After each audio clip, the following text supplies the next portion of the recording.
District police officer Jhelum Tariq Aziz Sandhu کی زیر صدارت D P O office Jhelum میں ویڈیو لنک میٹنگ منعقد ہوئی، جس میں ضلع جہلم کے تمام ایس ڈی پی اوز اور ایس ایچ اوز نے بذریعہ ویڈیو لنک شرکت کی۔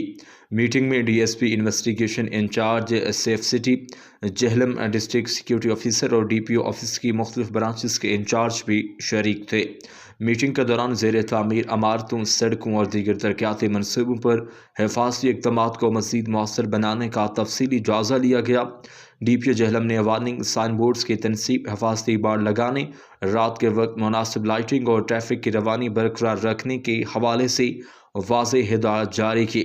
انہوں نے کہا کہ کنسٹرکشن سائٹس پر حفاظتی ایس او پیز پر سختی سے عمل درآمد یقینی بنایا جائے تاکہ کسی بھی ناخوشگوار واقعے سے بچا جا سکے۔ ڈی پی او جہلم نے ٹریفک قوانین پر مؤثر عمل درآمد کی ہدایت دیتے ہوئے کہا کہ اوور سپیڈنگ، کم عمر ڈرائیونگ، بغیر ہیلمٹ موٹر سائیکل چلانے اور دیگر خلاف ورزیوں کے خلاف زیرو ٹالرنس پالیسی اپنائی جائے۔